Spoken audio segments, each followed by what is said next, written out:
The scriptures speak of God being faithful from generation to generation.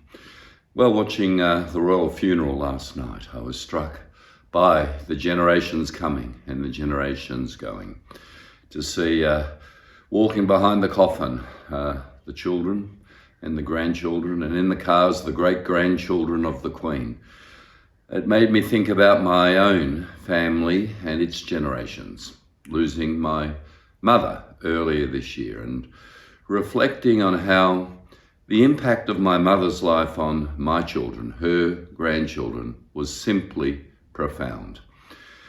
And now I have 4 of my own grandchildren and have that sense of, will my influence and impact on them be as equally profound as my mother? I had the privilege to speak at the grandparents' conference over the last few days.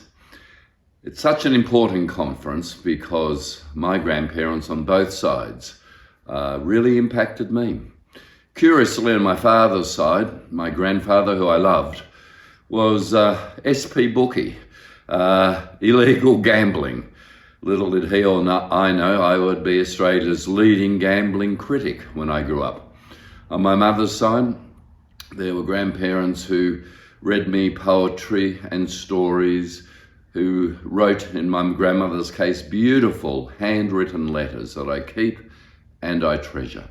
And I had grandparents on both sides until my early 20s.